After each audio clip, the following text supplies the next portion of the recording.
Alhamdulillahi Rabbil Alamin wa bihi nasta'inu ala umuri dunya waddin wassalatu wassalamu ala ashrafil anbiya'i wal mursalin Sayyidina Muhammadin wa ala alihi wa sahbihi ajma'in amma ba'du. Allahumma alhimna ilman nafqahu bihi awamiraka wa nawahiyaka warzuqna fahman na'lamu bihi kaifa nunajika ya arhamar rahimin. Allahumma rzuqna fahman nabiyyin wa hifdzal mursalin wa ilhamal malaikatil muqarrabin ya arhamar rahimin. Allahumma akrimna binuril fahmi wa akhrijna min zulumatil wahmi waftah lana abwaba rahmatika wansyur alaina hikmataka ya arhamar rahimin. Ila hadratin Nabil Mustafa Sayyidina Muhammadin sallallahu alaihi wasallam wa ala alihi wa ashabihi wa azwajihi wa dzurriyyati wa ahli baitil kiram. Wa ila hadrati muallif hadzal kitab Syekh Habib Sujud. Wa ila hadrati Syekhina Muhammad Haji Ahmad Zaini Dahlan bin Wikarta. Wa ila arwai jami'i man 'allamana walau harfan wa usulihim wa furu'ihim wa ahli silsilatihim. Nafa'ana Allah bi ulumihim wa amaddana bi asrarihim wa ada alaina min barakatihim fid din wad dunya wal akhirah. Lillahi lahum al-Fatihah. A'udzu billahi minasyaitonir rajim. Bismillahirrahmanirrahim. Alhamdulillahi rabbil alamin arrahmanir rahim maliki yaumiddin. Iyyaka na'budu wa iyyaka nasta'in ihdinas siratal mustaqim. Siratal ladzina an'amta 'alaihim ghairil maghdubi 'alaihim waladdallin. Bismillahirrahmanirrahim. Qala al-musannifu rahimahullahu ta'ala wa nafa'ana bihi wa bi ulumihim ajma'in. Amin. Bismillahirrahmanirrahim. Faslun, bermula ini itu suatu pasal. Wal hajru, dan bermula hajru. Hajru itu adalah pembatasan tasarruf, pembatasan transaksi. Itu ala sittatin, terbagi ke dalam 6 golongan. Ada 6 golongan yang dibatasi transaksinya, transaksi jual beli. Dan kadang-kadang di transaksi yang lain, akad-akad yang lain itu dibatasi. As-sobiyu, di sini kalau as-sobiyu, kalau di pesantren biasanya as-sobiyi, karena atap dari alasitatin, jadi atap bayan dari sitatin. Kalau di sini as-sobiyu berarti atap dari wal hajru. Supaya lebih enak karena di sini sudah ada harokatnya, kita pakai as-sobiyu. Jadi ropa. As-sobiyu yang pertama anak kecil. Jadi anak kecil dibatasi dari melakukan transaksi jual beli. Jadi tidak diterima dari anak kecil yang belum tamyiz. Yang belum tamyiz itu anak kecil yang belum bisa membedakan mana yang baik dan mana yang buruk. Maksudnya mana yang jelek dan mana yang bagus. Itu belum tamyiz. Jadi kalau jual beli dengan anak kecil itu tidak sah transaksinya.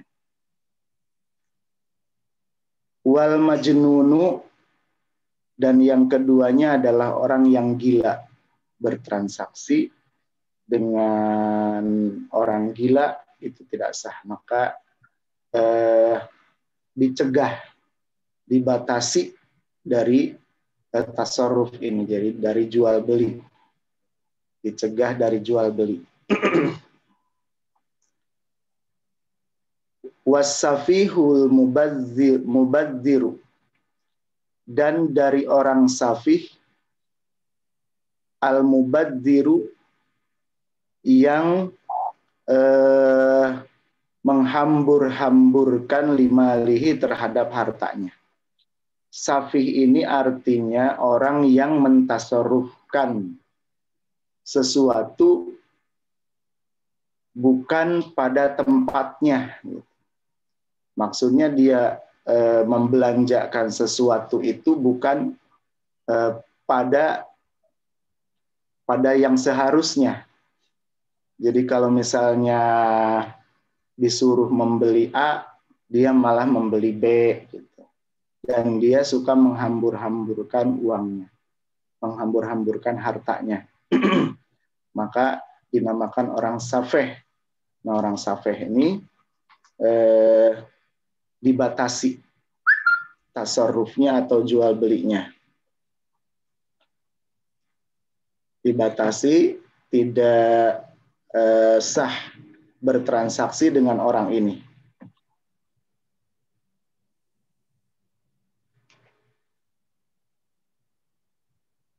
Wal muflisu, dan yang keempatnya adalah orang muflis. Alladzi irtakabat huduyun, yang mengendarai kepadanya hutangnya. Jadi dia itu terlilit hutang sampai kalau misalnya semua hartanya digunakan untuk membayar hutang, itu tidak akan cukup. Ya, itu akan habis semua hartanya, bahkan masih minus. Ini biasanya terjadi di zaman ini nih. Muflis, hanya tidak ketahuan saja. Banyak orang yang hutangnya itu melilitnya, sehingga kalaupun semua hartanya itu dijual, semua miliknya itu dijual untuk menebus hutang, digunakan untuk menebus hutangnya, itu uangnya semua, hartanya itu akan habis, bahkan minus. Ini dinamakan muflis. Nah, kalau misalnya itu kalau itu jelas terlihat secara umum, itu tidak boleh. Jadi tidak diperkenankan melakukan transaksi kalau sudah diketahui bahwa dia itu adalah orang yang muflis. Artinya semua hartanya itu kalau digunakan untuk membayar hutangnya, itu akan habis, bahkan mungkin minus, atau tidak cukup uangnya untuk membayar hutang. Kalau sudah ketahuan seperti itu, maka orang ini dinamakan orang muflis. Jadi dibatasi transaksinya. Wal maridu, dan yang ke 1, 2, 3, 4, yang kelima. Dan yang kelimanya itu orang yang sakit. Fi mazada alas sulusi, dari harta yang melebihi dari sepertiga. Jadi orang yang sakitnya ini sakit kritis ya. Orang yang sakit kritis ini tidak boleh mentasarrufkan hartanya, baik itu dengan jual beli atau akad wasiat gitu ya. Itu tidak boleh melebihi dari sepertiga hartanya. Tidak boleh mentasarrufkan hartanya lebih dari sepertiga. Jadi 2/3 kesananya tidak boleh. Nah, orang yang dalam keadaan sakit. Sakitnya sakit parah, sakit kritis gitu ya. Sakit parah. Wal abdu, dan yang keenamnya hamba sahaya. Yang keenam, ini yang dibatasi dalam transaksi itu adalah hamba sahaya alladzi lam yu'zan, yang tidak mendapatkan izin lahu bagi si abdi ini fit tujari, di dalam jual beli. Jadi hamba sahaya yang tidak mendapatkan izin dari sayyidnya, yaitu tuannya, untuk melakukan jual beli. Jadi hamba sahaya tidak diperkenankan melakukan jual beli tanpa izin dari tuannya. Gitu. Jadi kalau misalnya si hamba sahaya ini melakukan jual beli, maka jual belinya menjadi tidak sah tanpa seizin dari tuannya. Wattasarrufus sobiyi, dan bermula transaksinya anak kecil, wal majnuni, dan orang gila, wasafihi, dan orang safeh, tadi yang menghambur-hamburkan hartanya, orang safeh yang suka mentasarrufkan bukan pada tujuannya, yang harusnya diberikan untuk A malah suka diberikan untuk B, dan dia suka menghambur-hamburkan hartanya. Ini adalah orang yang safeh. Itu ghairu sahihin, tidak sah. Jadi untuk jual beli anak kecil, jual beli yang dilakukan oleh anak kecil dan dilakukan oleh orang gila dan orang safeh, ini jual belinya tidak sah. Maka kita harus harus memperhatikan ya di dalam jual beli, terutama para pedagang dan ya kita juga sebagai orang tua, misalnya untuk anak kecil itu kalau disuruh kalau dia itu disuruh orang tuanya sih nggak apa-apa, tapi kalau si anak kecil itu mau beli sendiri, gitu ya. Kalau mau beli sendiri, itu harus diperhatikan. Anak ini sudah tamyiz atau belum, gitu. Kalau sudah tamyiz, sah transaksinya. Tapi kalau belum tamyiz, itu tidak sah transaksinya. Jadi kalau misalnya serah terima uang, akadnya itu menjadi tidak sah. Maka ini harus diperhatikan. Demikian juga dari jual beli dari orang gila dan dari orang safeh. Wattasarruful muflisi, dan bermula tasarrufnya orang muflis, transaksinya orang muflis, itu yasihu, bisa sah, fi dhimmatihi, di dalam tanggungannya, duna a'yani malihi, selain dari harta-hartanya yang jelas, gitu, yang ya selain dari harta-hartanya yang terlihat. Jadi orang muflis ini orang yang sudah ketahuan bahwa hartanya dia itu orang yang bangkrut, gitu ya. Muflis itu orang yang bangkrut, itu transaksinya bisa sah apabila ini pada tanggungannya, bukan pada tanggungan hartanya. Itu karena jelas hartanya sudah tidak mencukupi untuk membayar hutang. Kalau di pengadilan tuh sudah dinyatakan bangkrut, maka jual belinya bisa sah sih, tapi atas tanggungan dirinya, bukan tanggungan pada hartanya. Ini untuk orang yang muflis. Kalau di kita jarang ya, kecuali perusahaan gitu. Perusahaan dinyatakan bangkrut. Kalau di luar negeri biasanya perorangan suka kita lihat ya, seorang artis misalnya, seorang public figure bangkrut gitu. Itu bangkrut itu artinya bahwa semua hartanya itu tidak mencukupi untuk membayar hutangnya. Wat tasarruful maridi, dan bermula tasarrufnya orang yang sakit. Tasarrufnya orang yang sakit kritis, fi mazada ala sulusi, dari yang di luar sepertiga, dari yang selebihnya dari sepertiga, tadi kan orang yang sakit itu bisa mentasarrufkan hartanya hanya sepertiga. Nah, untuk selebihnya dari yang sepertiga itu mauqufun, tergantung ala ijazatil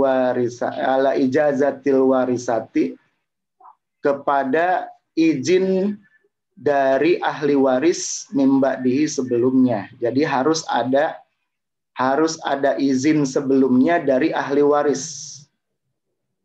Ini untuk orang yang sakit. Untuk orang yang sakit, yang sakitnya parah, bahkan sudah diprediksi ini akan berlanjut kepada kematian gitu ya. Akan itu hanya boleh sepertiga. Nah, selebihnya dari sepertiga itu tergantung izin dari semua ahli warisnya. Jadi harus ada izin ahli waris sebelumnya. Nah, ini pernah kejadian ya.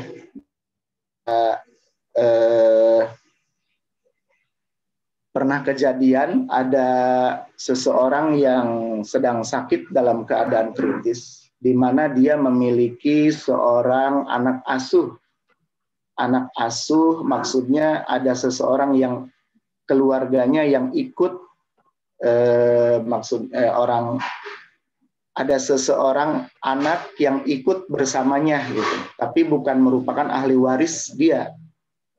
Jadi dia ini suka bantu-bantu dari kecil gitu ya, dari kecil sampai besar itu suka bantu-bantu di orang yang sekarang sedang sakit ini.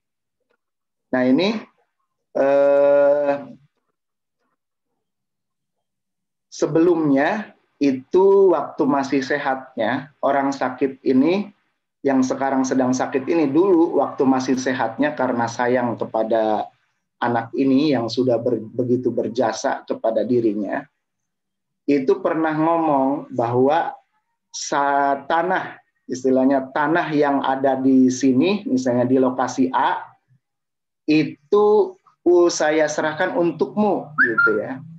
Saya serahkan untukmu. Jadi tanah yang berada di lokasi A saya serahkan, saya hadiahkan untukmu, gitu. Tapi tidak langsung dijadikan sertifikat, gitu. Tidak langsung dijadikan sertifikat, tapi sudah keluar ucapannya, gitu. Sudah keluar ucapannya ketika dia masih segar bugar. Suatu saat, yaitu saat dia orang ini kritis, gitu, dikumpulkanlah anak-anaknya ahli warisnya, dan dia katakan bahwa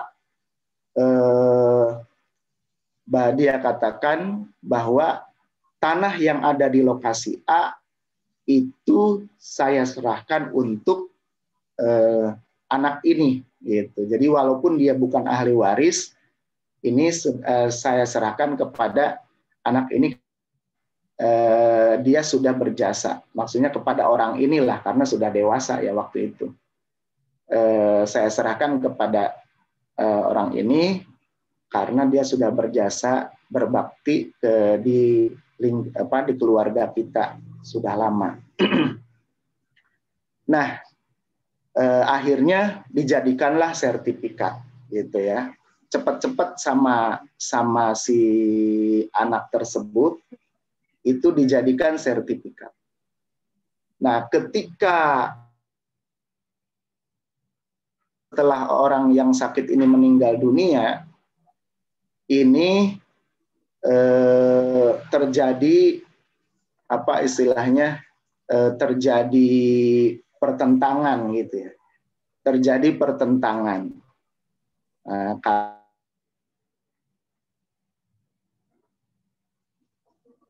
Orang yang sakit itu hanya bisa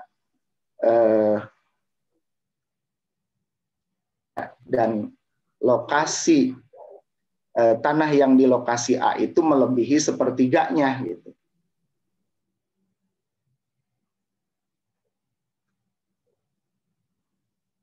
Jadi ahli waris itu menuntut gitu, menuntut yang selebihnya dari sepertiga itu, karena itu cukup luas tanahnya untuk ukuran yang sekarang, zaman sekarang yang kalau diuangkan gitu.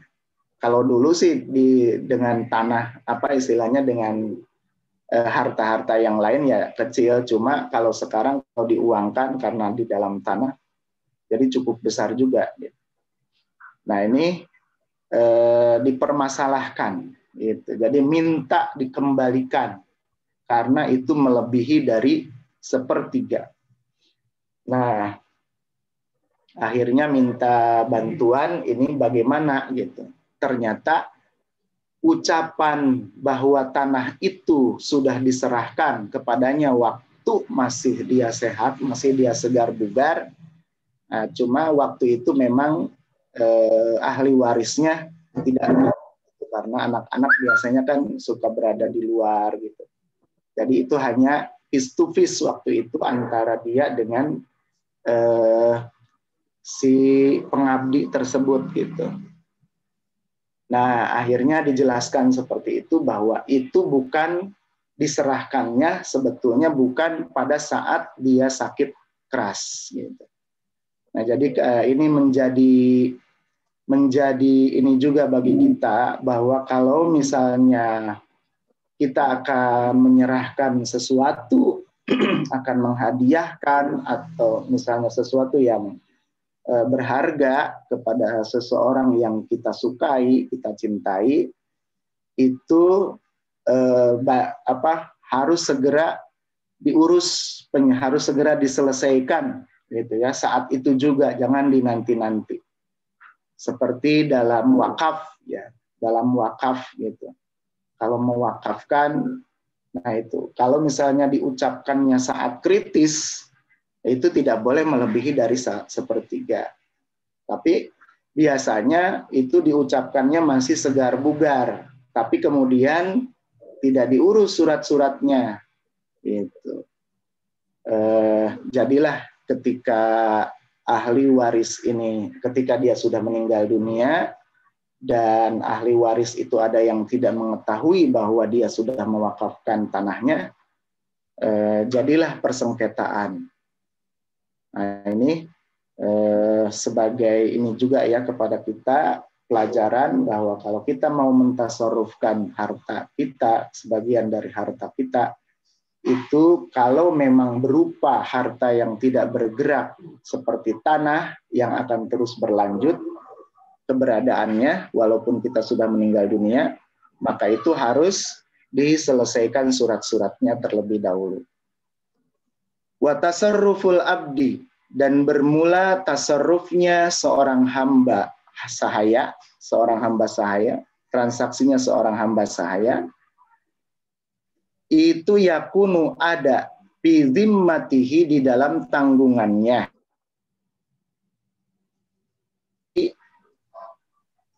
Yang daitkihi, setelah dia dibebaskan.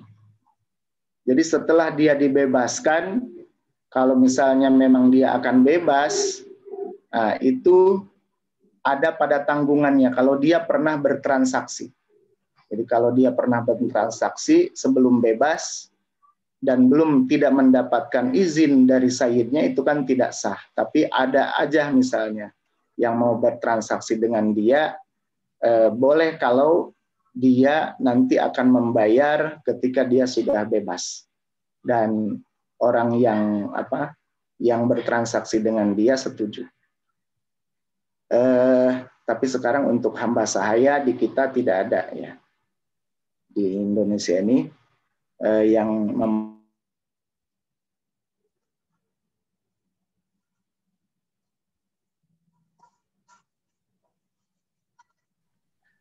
demikianlah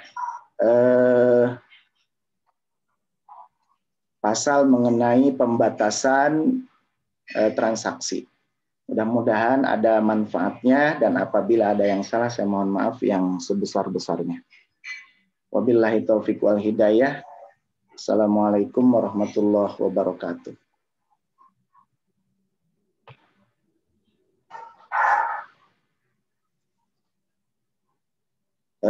Demikian, ada yang ingin bertanya atau ingin menambahkan penjelasannya, silakan, karena hostnya ini mungkin sedang ada kesibukan ya.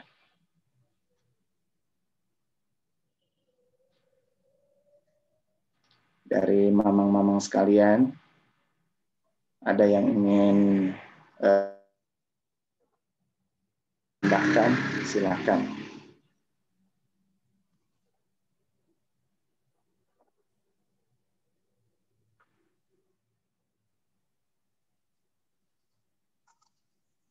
Dari Mang Kiai Hasan, Mang Kiai Hartoni, mungkin ada yang ingin dibahas, silahkan.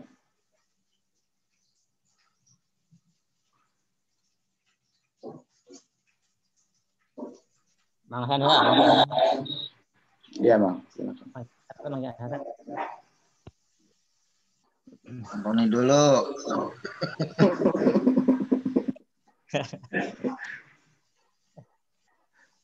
Ya, assalamualaikum warahmatullahi wabarakatuh. Waalaikumsalam warahmatullahi wabarakatuh. Masih ke Mang Yari, Mang Hasan, Sanesna, alhamdulillah orang biasa sholat ilmu bina hari ini hari Selasa. Sebenarnya tadi yang disampaikan itu sudah cukup jelas ya, yang dipadasi dalam bahasa bertransaksi.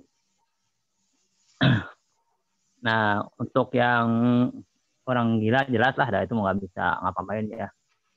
Terus tadi yang bahasa saya jelas juga tergantung kepada sayyidnya.